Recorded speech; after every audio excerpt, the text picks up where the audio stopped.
में हम लोग सीखेंगे रेखीय समीकरण लीनियर इक्वेशन। पहली बात तो जानते हैं लीनियर इक्वेशन रेखीय समीकरण किसे कहते हैं। इसे रेखीय समीकरण लिखा गया है। रेखीय समीकरण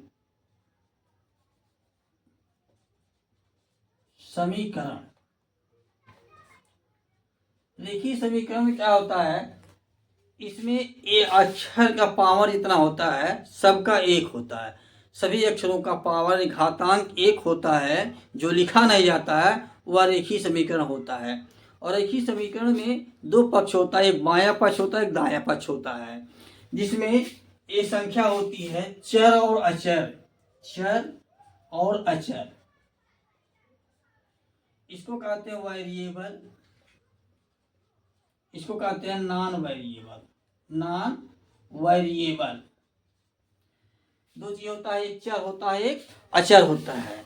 अब हम लोग समझते हैं सबसे पहले चर किसको कहते हैं, अचर किसको कहते हैं, तब चलते समीकरण पर। जैसे चर में जो भी होता है ए टू जेड अक्षर होता है, ए टू जेड अक्षर में ए से लेकर जेड तक जितने अक्षर होते हैं, यानी जो भी अक्षर प्रयोग किया जाता है वह चर होता है, उनका मान बदलता रहता हो, चाहे एक्स वाई जेड कुछ भी हो। और अचर जो होता है वो संख्या होती है, नंबर जिसको बोलते हैं, वो संख्या होती है। संख्या 3 4 5 6 जो भी हो वह अचर में आता है। और समीकरण में, रेखीय समीकरण में जब सॉल्व करते हैं तो इसको सॉल्व करने में पक्षांतर करना पड़ता है। पक्षांतर करना मतलब होता है दोनों को पक्षों में अंतर, बाएं तरफ वाला दाएं तरफ आ जाएगा, दाएं तरफ वाला बाएं तरफ आ जाएगा। लेकिन उसमें आता क्या है, दाएं तरफ से बाएं तरफ अक्षर आती है और बाएं तरफ से दाहिने तरफ गिनती जाती, संख्या जाती है। जैसे एक समीकरण लिखा गया है x + 5 = 12। ठीक, अब यह समीकरण लिखा गया है, इसको पहले समझते हैं। यह क्या है, ये हमारा दायां पक्ष हो गया, दायां क्या हो गया, बायां हो गया। अब इसमें देखते हैं जो है अक्षर कहाँ है, अक्षर केवल x है और गिनती 12 और 5 दो गिनती है। तो गिनती को हम क्या करेंगे, एक तरफ ले जाएंगे, एक तरफ ले जाएंगे और अक्षर को यहाँ कहाँ रख देंगे, x = 12 और ये जब इधर आएगा तो माइनस होगा। पक्षांतर में जब अक्षर और संख्या इधर का उधर होता है तो उनके चिन्ह बदल दिए जाते हैं, यानी प्लस रहेगा तो माइनस होगा, माइनस रहेगा तो प्लस होगा, धन रहेगा तो ऋण हो जाएगा, ऋण रहेगा तो धन हो जाएगा। अब यहाँ यह प्लस था तो यहाँ क्या हो गया, माइनस। तो x बराबर क्या हो जाएगा, 12 में से हम 5 जो हटा देंगे क्या बचा, 7। तो x की वैल्यू कितनी आ गई, 7 ही हमारा उत्तर हो गया। ये तो सबसे छोटा सरल समीकरण था। समीकरण इससे बड़े बड़े होते हैं, आइए अब उनको क्रमवाइज एक एक करके देखते हैं और सॉल्व करते हैं। दो चीज समझ गए क्या, एक तो होता है रेखीय समीकरण में, रेखीय समीकरण सबका पावर एक होगा, यानी बिना घात वाली अक्षर होंगी, उसमें घातांक कुछ नहीं लगा होगा। दूसरी चीज उसमें दो पक्ष होगा, एक बायां पक्ष होगा और एक दायां पक्ष होगा। बाएं पक्ष वाले को दाहिने तरफ लाएंगे, दाहिने तरफ वाले को बाएं तरफ ले जाएंगे, तो उस क्रिया को क्या कहते हैं, पक्षांतर कहते हैं। यदि कहीं से कुछ पढ़ाई समझ में आती हो तो चैनल को लाइक और शेयर करना न भूलिएगा। एक सवाल यह है, समीकरण का एक सवाल यह है, दो सवाल। अब इसमें देखते हैं पक्षांतर, सबसे पहले इसको सॉल्व करते हैं। अब यहाँ 5x = 60। अब यह क्या है, माइनस प्लस है तो क्या होगा, -10। यहाँ क्या करना पड़ा, यहाँ पक्षांतर करना पड़ा या आन ट्रांसपोजिंग करना पड़ा। ट्रांसपोजिंग का मतलब भी होता है उधर का इधर करना, इधर का उधर करना, बाएं तरफ से दाएं तरफ करना, दाहिने तरफ से बाएं तरफ करना। और जब ये ऐसा किया जाता है तो उसके चिन्ह बदल दिए जाते हैं। अब 5x = 60 में से 10 गया 50, तो x की वैल्यू क्या हो जाएगी, 50 में हम 5 का भाग करेंगे, कितना आ जाएगा, x = 10। x का मान कितना आ गया, 10। अब यहाँ देखिए आंसर की जांच करना हो तो 5 × x धन 10, 10 = 60। ठीक, तो 5 × x बराबर कितना आया, 10 जोड़ 10 बराबर कितना हो जाएगा, 60। 10 × 5 = 50 जोड़ 10 क्या हो जाएगा, 60। 60 = 60। यानी दोनों पक्ष संतुष्ट हो गए, बायां और दायां पक्ष बराबर आ गया जांच करने में, तो हमारा उत्तर सही है। तो ऐसी वीडियो देखने के लिए आप लोग चैनल को लाइक शेयर सब्सक्राइब करना न भूलें, और जितना हो सके उतना कमेंट जरूर लिखें, जिससे और आगे अच्छी से अच्छी जानकारी आपको मिलती रहे। फिर अगला सवाल देखते हैं। जैसे देखिए, अब इसमें देखिए दोनों तरफ जो है वेरिएबल है, दोनों तरफ क्या है, वेरिएबल है। इसमें क्या था, केवल एक तरफ वेरिएबल था बाएं तरफ, लेकिन इसमें दाएं और बाएं दोनों वेरिएबल है। जैसे 3x - 5 बराबर x + 3, यानी इधर भी वेरिएबल है और इधर भी वेरिएबल है। तो क्या करेंगे, वेरिएबल को एक तरफ ले जाएंगे और नॉन वेरिएबल को एक तरफ, यानी क्या करेंगे, 3x माइनस, यहाँ प्लस है तो माइनस हो गया x बराबर 3, या प्लस क्या हो गया और माइनस क्या हुआ +5। ठीक, अब इसको क्या कहते हैं, हम क्या लिखेंगे, इसके आगे लिख सकते हैं, लिखते हैं पक्षांतर। पक्ष प्लस अंतर क्या कहलाता है, होता है पक्षांतर। अब 3x में से x जाएगा, क्या बचेगा, एक वैल्यू होती है एक अक्षर की एक, तो 3 में से 1 जाएगा 2x बराबर 5 और 3 8, ये हो गया। अब x के बराबर क्या करेंगे, सीधे हम 2 का भाग दे देंगे 8 में, तो आएगा 4, यानी ऐसे भी लिख सकते हैं, 2 भाग दिए x बराबर 4, x वैल्यू कितने आ गई 4। एक तो समीकरण का दूसरा तरीका था। अब तीसरा समीकरण, फिर चौथा समीकरण, 5-6 समीकरण देखते हैं। लिखा हुआ है 18 - 5x बराबर 3y - 6। अब तक देखिए x का था, अब y भी आ गया। तो कहने मतलब अक्षर कुछ भी रहे, वो जो भी अक्षर रहेगा वह वेरिएबल होता है, गिनती कुछ भी रहे, संख्या कुछ भी रहे, वह नॉन वेरिएबल होता है। अब यहाँ देखिए 2 टाइप के सवाल लिखे हैं। अब यहाँ देखिए वेरिएबल में अक्षर पहले आ चुका है, संख्या पहले आ चुकी है, पक्षांतर करेंगे। पहले हम क्या लिखे, -5y, इधर से ये भी आया, क्या होगा -3y बराबर, या माइनस है तो -6, यहाँ क्या है +18 है, तो क्या हो जाएगा -18 हो गया। अब 5 और 3 मिलकर क्या हो गए 8, माइनस माइनस आपस में जुड़ जाएगा, लेकिन चिन्ह लिखा जाएगा माइनस, लेकिन माइनस माइनस का गुणा करेंगे तो चिन्ह प्लस लिखा जाता है। अब यहाँ देखते हैं, ये अभी जो गुणा किए कितना जोड़े, कितना हुआ 6 और 18 24 -24। ठीक, अब दोनों तरफ माइनस वाला चिन्ह आ गया, दोनों तरफ ऋण का गुणा करके चिन्ह को समाप्त कर दीजिए, प्लस कर लीजिए, ये नियम होता है। एक तरफ चिन्ह रहेगा तो नहीं हटेगा, लेकिन दोनों तरफ है चिन्ह हटेगा। अब दोनों तरफ घटा दिए, क्या हुआ 8y बराबर 24। यहाँ लिखेंगे दोनों तरफ गुणा करने पर, ऋण से गुणा करने पर, किससे, ऋण से, ऋण से। ठीक, यह देखिए थोड़ा कट जा रहा है। अब y बराबर 24 में हम भाग देंगे, y बराबर 24 में 8 का भाग देंगे, y पहले क्या आ जाएगी 3, कट जाएगा 8 से 24, तो y बराबर क्या आ जाएगा 4। ये तो था चौथे टाइप का समीकरण। अब एक टाइप का समीकरण यह है, अब इसमें लिखा है x/3 - 7 बराबर 4, ये भी है। अब क्या करेंगे हम, सबसे पहले इसके नीचे कुछ नहीं, यहाँ नीचे 1 लिखेंगे, तो तिरछा गुणा करेंगे, यानी 3 और 1 का लघुत्तम लेंगे तो आएगा 3, तो x यानी 1 का गुणा करेंगे x आ गया -7 × 21 बराबर 4। अब 4 के नीचे भी कुछ नहीं है, तो 4 के नीचे वही क्या होगा 1 होगा, और जब 1 होगा तो इनका लघुत्तम लेंगे, 3 1 का तो 3 आएगा, तो 3 1 का गुणा इसमें करेंगे तो x - 21 बराबर 3 × 4, 3 × 4, तो x बराबर क्या हो जाएगा, 3 × 4 12 हो गया, क्या हो गया 3 × 4 12, और ये क्या प्लस है तो क्या माइनस क्या हो गया +21, तो x की वैल्यू क्या आ जाएगी 2 1 3 और 1 2 3 33, x की वैल्यू क्या आ जाएगी 3। यदि हम 33 में 3 का भाग करेंगे और फिर उसमें से 7 घटाएंगे तो हमको 4 मिलेगा। अब जवानी उत्तर को सॉल्व चेक कर सकते हैं, 33 में 3 का भाग करेंगे, क्योंकि यहाँ x में दिया बटे में, तो बटे का मतलब होता है भाग, तो 3 का भाग 33 में देंगे 11, 11 में से 7 घटाएंगे क्या आएगा 4, तो इसका मतलब हमारा आंसर सही है। फिर अगला कुछ को समीकरण देखते हैं। समीकरण से थोड़ा अलग हट करके समीकरण थोड़े उससे कठिन है। इसमें देखिए वे 2 समीकरण लिखे हैं। सबसे पहले समीकरण करते हैं, लिखा है x प्लस 2 ब्रैकेट में x माइनस 2 फिर प्लस 3x बराबर 35।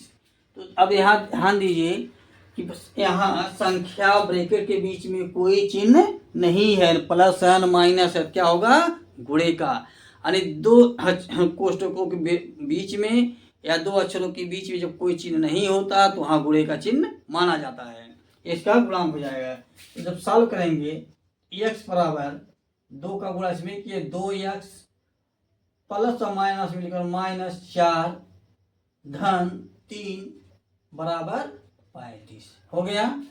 अब हम क्या करेंगे, वेरिएबल चर को एक तरफ और चर को एक तरफ लाएंगे। अब इधर तो चर में कुछ है नहीं, लेकिन यहाँ चर में यह है और यह है और यह है, ये चर हो गए। तब क्या करेंगे, x plus 2x plus 3x बराबर 35, यह हो गया प्लस 4 हो गया। क्यों, क्योंकि यहाँ प्लस माइनस यहाँ करके प्लस हो गया। अब क्या यहाँ हुआ भैया, पक्षांतर। इसको क्या किए हम, पक्षांतर कर दिए, उसके पक्षों में अंतर कर दिए। अब सवाल समझ आ रहा है। अब देखिए 3 2 5 और 6x हो गया, 6x बराबर 35 और 4 39, x बराबर क्या आ जाएगा 39 में 6 का भाग जब देंगे तो कटेगा तो है नहीं 6 से, तो क्या करेंगे 3 से काटेंगे, हो गया 2, आया हो गया क्या 3 का 3 13, x बराबर 13/2, यानी हो जाएगा x की वैल्यू 6 से ही 1/2 इसकी आंसर आ जाएगा, यानी 6.5 इसका उत्तर आ जाएगा। चाहे आप इस रूप में लिखिए या इस रूप में लिखिए या लिख दिए 6.5, ये भी आपका उत्तर हो। तीनों उत्तर में जो ऑप्शन मिले वह सही है, लेकिन तरीका लगाने का यही है, इससे हटके तरीका नहीं है। अब अगला सवाल देखते हैं। लिखा 2.8x बराबर 5.4 यानी 5.4 प्लस x। अब यहाँ देखिए x 2 है, पक्षांतर करते हैं हम। क्या करेंगे, पक्षांतर करेंगे सीधे सीधे, यहाँ तो पूरा भाग करना नहीं है। 2.8 x, अब यह प्लस है क्या होगा -x बराबर 5.4। अब देखिए यह एक पूरा पूर्णांक है, लेकिन यह दशमलव में है। अब यह नहीं 28 समय घटा दे 27 आ जाएगा ना, इसको क्या करेंगे, इसमें सब यह घटेगा 1.8 बचेगा, 1.8 x बराबर 5.4 5.4। क्यों यहाँ बचा, क्योंकि जब 2 में से 1 जाएगा तो 1 बचेगा। x पूर्णांक है और यह दशमलव में है, तो पूर्णांक से ही पूर्णांक को घटाते, दशमलव संख्या को दशमलव से ही घटाते हैं। अब ये x बराबर क्या होगा, x बराबर 5.4/1.8। अब एक चीज और ध्यान दीजिए, यहाँ प्राइमरी में पढ़े होंगे कि दशमलव का भाग सीधे नहीं दिया जाता, दशमलव का भाग सीधे नहीं दिया जाता। उसके लिए सबसे पहले क्या करना होता है, संख्या को पूर्णांक बनाना होता है, दशमलव में नहीं होता है। पूर्णांक बनाने के लिए नियम होता है, यदि नीचे दशमलव के बाद जितने अंक हैं उतना एक के आगे 0 लगा देते हैं और उतने का ही गुणा ऊपर करते हैं। यदि ऊपर वाले में दशमलव है नीचे वाले में दशमलव नहीं है तब तो कोई फर्क नहीं पड़ने वाला है। यदि ऊपर दशमलव है नीचे दशमलव नहीं है तो भाग ज्यों का त्यों देते हैं, लेकिन नीचे दशमलव है ऊपर नहीं है तो दशमलव को नीचे वाला आपको हटाना अनिवार्य है, यह नियम होता है। और बाकी लगाने शॉर्टकट में लगा ही सकते हैं। अब इसको घटाने के लिए क्या करेंगे, ये दशमलव के बाद एक अंक एक 0 गुणा की, जितने गुणा ऊपर नीचे की उतने ऊपर की, x बराबर क्या हो गया 540 हो गया 180। एक अंक के बाद दशमलव यहाँ है और एक अंक के बाद दशमलव यहाँ है, दशमलव कट गया, खत्म हो गया। बचा क्या 54/18। तो 54 में 18 पहाड़ा पड़िए, कितना होगा 18 × 54, कट जाएगा। तो यक्स की वैल्यू क्या आ जाएगी 3। ये हमारा आंसर हो गया। यह जितना छोटा देखने में उतना बड़ा सवाल है। ऐसे ही समीकरण छोटे छोटे सवाल होते हैं देखने में, लेकिन बड़े लगते हैं। अब एक सवाल और बड़ा वाला सॉल्व करते हैं, फिर उसके बाद बंद करते हैं आज।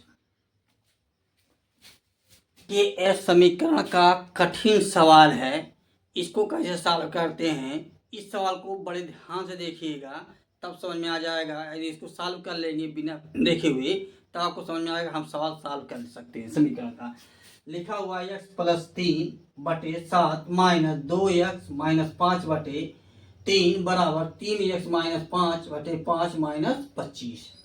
अब देखिए ये दो पार्ट में है, एक पार्ट इसका यह है, एक पार्ट इसका यह है।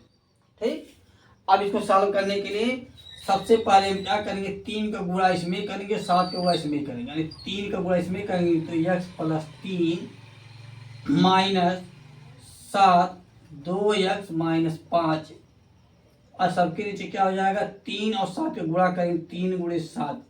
3 गुणे 7 क्यों करेंगे, क्योंकि 3 7 का हमको लघुत्तम लेना है। 3 7 का लघुत्तम 21 आएगा। अब इसका जब गुणा करेंगे, इसको मिटा देते हैं लाइन को, तो इसके नीचे 1 है तो इसका गुणा इसमें किए तो 3x माइनस 5 और माइनस इसका इसमें गुणा करेंगे तो हो जाएगा 125/5। यहाँ तक क्लियर हो गया सवाल, समझ आ गया ना। अब आगे देखते हैं 3x 3 का गुणा में क्या होगा 3x प्लस 3 3 9 माइनस 7 गुना 14x और 7 5 35। लेकिन यहाँ माइनस और माइनस क्या होता है प्लस, माइनस माइनस का गुणा क्या होगा प्लस होगा। असमान चिन्हों का गुणनफल माइनस होता है और समान चिन्हों का गुणनफल हमेशा प्लस होता है। तो समान चिन्ह है तो प्लस हो गया 7 5 35 और नीचे क्या हो गया 21 हुआ। अब 3 इसको चाहते हैं जोड़ना चाहते हैं 3x माइनस 125 और 5 130। क्यों, क्योंकि माइनस माइनस आपस में जुट गया, यहाँ हम गुणा कर दिए।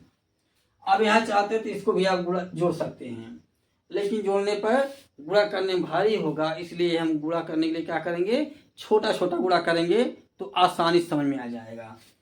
अब यहाँ जैसे जैसा गुणा हुआ वैसे सेम गुणा इसका इसमें करेंगे, इसका इसमें करेंगे। हाँ ये देखिए इसको यहाँ गुणा हम कर सकते सीधे 7 दूना 14, लेकिन यहाँ चिन्ह गड़बड़ हो जाता है इसलिए इसको हम प्लस में लगा दिए हैं, इतना ध्यान रहे। अब 5 की गुणा इसमें करते हैं पूरे पक्षों में, क्या होगा 5 15। यहाँ लिख लेते हैं, एक लाइन और बढ़ा देते हैं 3x plus 9 minus 14x plus 35 बराबर 21 3x माइनस 130। ठीक हो गया। अब गुणा करते हैं, किसका किसका, इसका इसमें गुणा करेंगे, इसका इसमें गुणा करेंगे।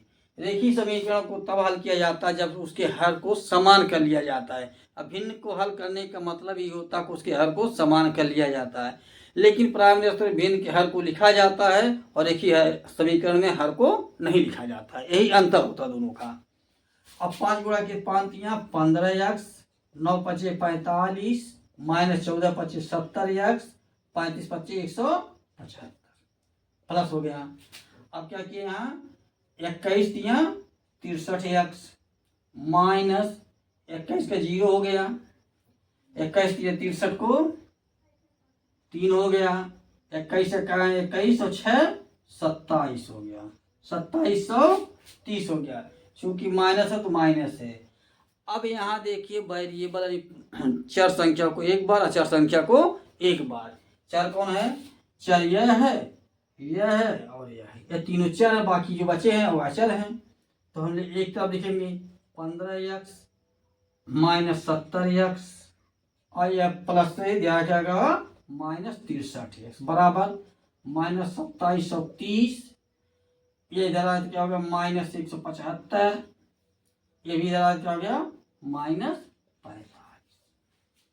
ठीक, अब जोड़ते हैं, ये माइनस ये भी माइनस, तो कितना हो जाएगा 15x माइनस 3 7 6 13 133x बराबर, इसको तीनों जोड़ते हैं 5 5 10 10 0 0 हासिल 1 4 1 5 7 5 12 12 और 3